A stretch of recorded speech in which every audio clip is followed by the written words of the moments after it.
दोस्तों नमस्कार, स्वागत आप सबका। मैं हूं आपका होस्ट एंड दोस्त अमित वत्स और आप देख रहे हैं पक्की खबर। दोस्तों आजकल अच्छी अच्छी खबरों के नाम पर बहुत कुछ आप सुनने को मिल रहा है। अभी नई अपडेट आई है और बहुत ही सुनहरी खबर आई है अगर सोशल मीडिया की माने, कि जुलाई में मिलने जा रहे हैं आपके सागर ग्रुप के पैसे। दोस्तों इस खबर में कितनी सच्चाई और कितनी झूठ है, इसके बारे में आज बात करेंगे और एक्सप्लेन करेंगे कि ऐसी बातें कहां से आती हैं और क्यों आती हैं। क्या इस प्रकार के फंडे पहले भी सुनने को मिले हैं या ये सब कुछ अभी हो रहा है? तो इसी पर बात करने के लिए आप हमारे साथ जुड़े रहेंगे। तो दोस्तों वीडियो में आगे बढ़ने से पहले आपको क्या करना, चैनल को सब्सक्राइब कर देना, बेल आइकन जरूर दबाना है, ताकि स्वागत से रिलेटेड यानी Sameer Agarwal group and association से रिलेटेड कोई भी ताजा अपडेट आती है वो आप तक पहुंचते रहे। सागर ग्रुप की जब हम बात करते हैं तो हम बात करते हैं सातों सोसाइटीज की जिसमें आपका पैसा फंसा हुआ है। इसके अलावा एक 8वीं कंपनी और है जिसके बारे में लोग कम बात करते हैं, उसका नाम है ऑप्शन वन। ऑप्शन वन में भी बहुत सारे लोगों ने एफडीआई डाली है, 12 साल की, 15 साल की, 18 साल की, जिसमें समीर अग्रवाल की कंपनी ने वादा किया था लोगों से कि वो 5 साल, 7 साल, 10 साल में या 12 साल या 15 साल में पैसा 5 गुना, 10 गुना, 15 गुना करके देंगे। तो अभी तक ऑप्शन वन की भी मैच्योरिटी पेंडिंग है, इसलिए मामला बढ़ के हो जाता है 8 कंपनी तक। इसके अलावा उसने और कहीं इन्वेस्टमेंट ले रखी होगी किसी से, तो वो अलग बात है, बैंक से लोन वगैरह ले रखा होगा, वो अलग मैटर, वो अभी हमारे सामने नहीं आया है। लेकिन अभी तक जो प्राप्त जानकारी है उसके हिसाब से 7 कोऑपरेटिव सोसाइटीज थी, जिसमें से एलयूसीसी, एलजीसीसी, ह्यूमन कोऑपरेटिव सोसाइटी मुख्यतः कार्य कर रही थी। तो दोस्तों इन सब के बारे में आपको जानकारी मिलेगी कहां? आपके पक्की खबर चैनल पर। दोस्तों मैंने कई बार बोला है कि हमें आपकी हेल्प की बहुत ज्यादा जरूरत पड़ती है, तो प्लीज मेंबरशिप के माध्यम से आप हमारी हेल्प कर सकते हैं। हालांकि अभी कोई लेने का विचार नहीं कर रहा है, लेकिन आपका मन करे, क्योंकि फ्यूचर में ऐसी ऐसी खबरें आएंगी जो खाली हम मेंबर्स के साथ ही डिस्कस करेंगे, तो प्लीज मेंबरशिप ले सकते हैं। तो दोस्तों सबसे पहले तो मैं जिस बात पर दावा कर रहा था कि जुलाई महीने में पैसा मिलने वाला है, इससे पहले भी जब से लगातार मेरे हिसाब से हमने कवर करना शुरू किया दिसंबर जनवरी से, उससे पहले 5-6 महीने से लोगों की मैच्योरिटी नहीं मिल रही है। अभी तो पता चलने में ये आ रहा है कि जनवरी 2024 से मैच्योरिटी नहीं मिली है और एलजीसीसी में तो 2023 से मैच्योरिटी पेंडिंग है। तो उसी समय से आप लगातार इस प्रकार की बातें सुनने में आ रहे हैं कि जनवरी में सब क्लियर हो जाएगा, इलेक्शन चल रहे हैं संसद जी के, तो जून में सबको पैसा मिल जाएगा।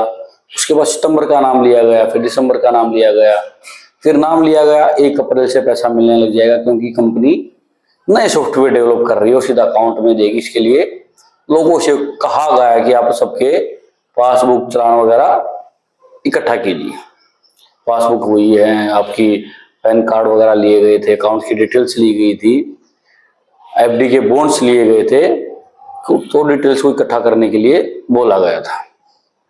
हालांकि उनका क्या हुआ आप सब जानते हैं। तो वैसे ही कहानी अब जुलाई के बारे में सुनने को आ रही है। सुनने में ये आ रहा है कि बहुत 2 बड़े बड़े लीडर हैं, उन्होंने इकट्ठी होकर मीटिंग की है सागर ग्रुप के बारे में और लोगों को मैच्योरिटी देने का फैसला किया है। हालांकि इससे पहले दिसंबर में भी खबर सुनने को आई थी हरियाणा ह्यूमन में कि लोगों को बोला जा रहा है कि आप अपना कार्य जारी रखें, सॉफ्टवेयर जारी रहेगा और उसके माध्यम से आप पैसा ले सकते हैं। हालांकि इसमें सच्चाई कितनी थी किसी को नहीं पता है, सॉफ्टवेयर अपने आप बंद हो गए हैं। खाली एजेंटों को बोला जा रहा था कि आप कलेक्शन जारी रखिए, सॉफ्टवेयर हम चालू रखेंगे और उसी से आपको मैच्योरिटी देनी है। हालांकि इस दावे का कुछ नहीं हुआ, सॉफ्टवेयर बंद हो गए, कार्य अपने आप बंद हो गया जब एफआईआर होने लगी। अब वैसा ही दावा फिर किया जा रहा है कि लोगों ने इकट्ठा होकर बोला कि हम मैच्योरिटी देंगे। कहां से दोगे भाई?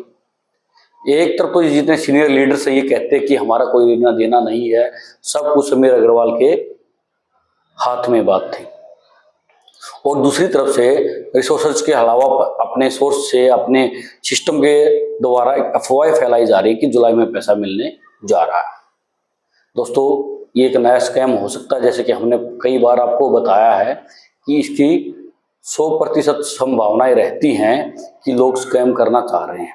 बहुत सारे लिंक के माध्यम से लोगों से ओटीपी लिए गए थे और कुछ लोगों के साथ ठगी हुई भी थी, जिन्होंने बिना किसी को बताए अपनी मैच्योरिटी के लिए अपनी डिटेल्स ऑनलाइन डाल दी थी। तो वैसा ही अब ये प्रोग्राम फिर से होने को दिखाई दे रहा है, क्योंकि जितनी भी लीडर से मेरी बात होती, जितने लोगों को मैं जानता हूँ, लगभग वीक में 1 बार या 2 बार हमारी बात होती रहती है। इसके अलावा जो भी ऐसी डिटेल्स ग्रुप में डालता है, मैं उनको बकायदा कॉल भी कर लेता हूँ कि आपका क्या रिसोर्स है या क्या कारण है इसके बारे में। तो अभी तक जो जानकारी हमारे पास आई है, जो अपडेट हमारे पास है, उसके हिसाब से इसकी कोई पुख्ता जानकारी नहीं है कि जुलाई में पैसा मिलने वाला है, क्योंकि कंपनी की तरफ से भी कोई आधिकारिक बयान नहीं दिया गया है। इसके अलावा अगर जो सीनियर लीडर्स हैं, अगर वो ऐसा फैसला करते तो वो स्कॉर्पियो अचीवर को, ब्रांच मैनेजर को तो कम से कम सूचना देते ही, क्योंकि अब जुलाई में दिन ही कितने बचे हैं। तो दोस्तों, आप सबसे रिक्वेस्ट यही है कि किसी जाल में ना फंसें, अपने डॉक्यूमेंट्स अपने पास सेफ रखें और किसी को अपनी पर्सनल डिटेल्स साझा न करें। इसके अलावा दोस्तों, मैंने 2-3 वीडियो में पहले बताया था कि किस प्रकार से अलग अलग फॉर्मेट्स भी ग्रुप के माध्यम से घुमाए जा रहे हैं, जिसमें दावा किया जा रहा है कि ये फॉर्मेट्स भर के आप अप्लाई कीजिए और आपका पैसा मिलेगा।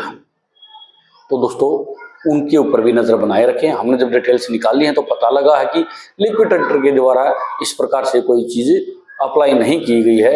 ये खाली जैसे हमने VI-6 फॉर्म भर के CSS पे दबाव बनाया था, वैसे ही ये शायद लिक्विडेटर पर दबाव बनाने का एक तरीका हो सकता है। इसके अलावा उसमें मुझे कुछ साफ नजर नहीं आ रहा है। हालांकि बहुत सारे दोस्त हैं जो एक्टिव हैं, जिन्होंने दावा किया है कि लिक्विडेटर साहब ने बोला है कि 1 से 1.5 साल में छोटी शुरू हो जाएगी, तो भी इस फॉर्म के माध्यम से अप्लाई करने में नुकसान भी मुझे को नजर नहीं आता है, क्योंकि इसमें आपको पर्सनल डिटेल्स ज़्यादा भरने की जरूरत नहीं है। इसके अलावा दोस्तों, बहुत सारे हमारे अभिकर्ता दोस्त हैं, उनके फोन आते रहते हैं कि पुलिस उनको प्रताड़ित करती है या कंज्यूमर उनको पे आरोप लगाते रहते हैं गलत। तो मैंने भाई कई बार बोला कि जो भी प्रोग्रेस आप देख रहे हैं, चाहे रमेश जी के माध्यम से आपको जो डिटेल्स मिलती हैं या जो गिरफ्तारियां हो रही हैं, FIR दर्ज हो रही हैं, छापे पड़ रहे हैं ED के, इन सब की जानकारी तो आपको लगातार सोशल मीडिया के माध्यम से मिलती ही रहती है। तो कृपया करके उनको एकत्रित करें। जब भी कोई पुलिस निरीक्षक आपको बुलाए तो उसको वो सबूत दिखाएं। एक बार अगर वहां से आप फ्री हो जाते हो तो ITI के माध्यम से जो आपके बयान वहां दिए गए थे और जो उस कंक्लूजन पर पुलिस फोर्स पहुंची थी, वो अपने पास रख लें, क्योंकि अगर फ्यूचर में इस प्रकार की कोई बात होती है तो आप वो पुलिस प्रशासन को दिखा सकते हैं कि देखिए पहले भी ऐसा हुआ था और ये मेरी डिटेल्स हैं, और कहीं ना कहीं कानून ने, पुलिस ने भी ये माना है कि इसमें हम दोषी नहीं हैं। इसके अलावा दोस्तों, विन विन कोर्ट्स में केस चल रहे हैं, उनकी डिटेल्स आप निकाल सकते हैं, उनको भी अपने पास रखें, और जब भी जरूरत पड़े आप प्रशासन को वो दिखा सकते हैं कि किस प्रकार से ठगी करने वाले लोग देश से बाहर हैं। तो आपके पास एक तरह से, माफ कीजिएगा कि नगर निगम की गाड़ी आ गई थी तो बीच में डिस्ट्रीब्यूट हो गया था, थोड़ा डिस्टर्ब हो गए थे। तो दोस्तों, वो आपके पास अवेलेबल रहेंगे। जब भी आपको शासन प्रशासन बुलाता है, वहां आप अपना बात विद सबूत रखेंगे तो आपकी बात का वेट बढ़ेगा। तो दोस्तों, कुछ और न्यूज हैं जिसका एनालिसिस हम अपनी अगली वीडियो में करेंगे। तब तक के लिए आप हमें इजाजत दीजिए और चैनल को सब्सक्राइब कर लें, बेल आइकन जरूर दबा लें, ताकि वुमेन कोऑपरेटिव सोसाइटी या सागा से रिलेटेड कोई भी ताज़ा जानकारी आती है वो आप तक पहुंचती रहे। और मेंबरशिप के माध्यम से फिर एक बार आपसे रिक्वेस्ट है, आप हमारी हेल्प करें, क्योंकि ये चैनल आपकी सहायता से ही चलता है। नमस्कार।